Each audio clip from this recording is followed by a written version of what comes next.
Қайырлы күн, құрметті достар, құрметті әкелер.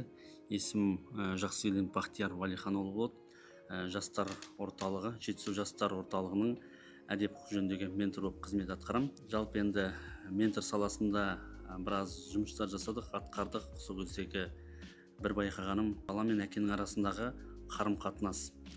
Жалпы отбасылық құндылық деген бар.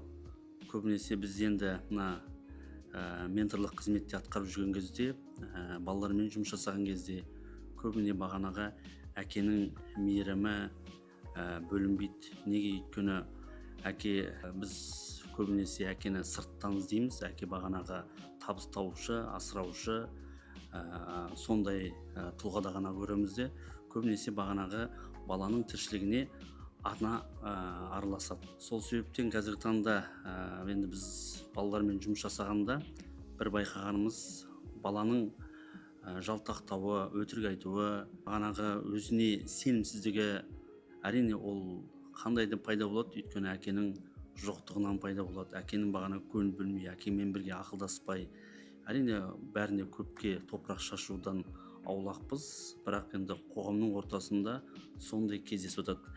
Енді мен өзім қандай әкемін? Жалпы мен өзім жұмыстан кейін үйге барған кезде міндетті түрде телефоннан аулақ болуға, арнайы солармен бірге кітап оқуды талап етем. Әрине өзім де кітап оқимын. Өйткені көп нәрсе, ақпараттың барлығы біздің дамуымыз ол кітапта жатыр.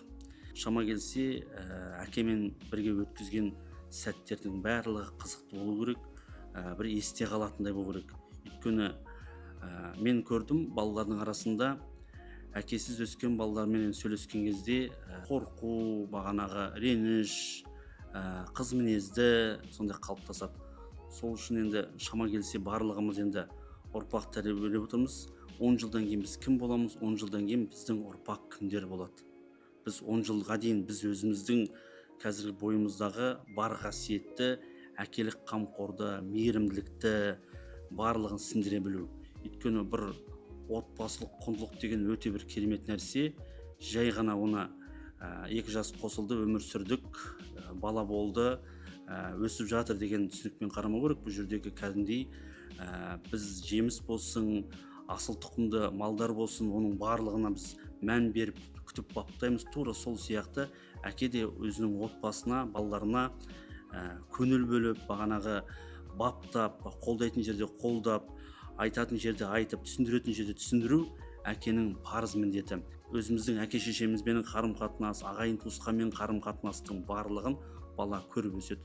Соның барлығы әкенің бойынан тұлға ретінде қалыптасуы. Сол кезде ғана біз балаға әкелік мейірім бере аламыз. Жетісу өлкесінің тұлғасы Бейсен Құранбек ағамыздың "Бейсен және болмыс" деген кітабы бар.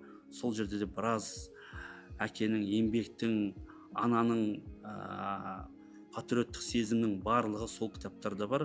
Оны бала сезініп оқу керек. Онымен қоса әке де анада оққан жағдайда ғана, бір тарап қана емес, бұл жерде 3 тарапта жұмыс жасаған жағдайда ғана нәтиже шығады. Барлық отбасыларға, балаларға бақыт тілеймін. Әрине барлығымыз сол бақытқа лайықтымыз. Мынандай сөз бар: жақсылық жасасаң да өзіңе, жаманшылық жасасаң да өзіңе. Әрбір ісіміздің жақсы жаққа қарай, мейірімділікке, махаббатқа, қайырымдылыққа, сондайға бір арнайтын болсақ, біздің өміріміздің ғана санамыздың жақсы ойлап, жақсы нәрселерді көре білсек, сол кезде ғана бақыт болады. Барлықтарыңызға бақыт тілеймін. Өйткені бақыт әрбір азаматтың қолында. Өйткені бақытқа біз лайықтымыз. Мына отырғанның өзі қазіргі таңда осы жердегі сұхбатта отырып сөйлеудің өзі бір мен үшін бір бақыт. Сол үшін әрбір сәтімізге бақыт тілеймін. Әрбір отбасы бақытты болуға лайықты.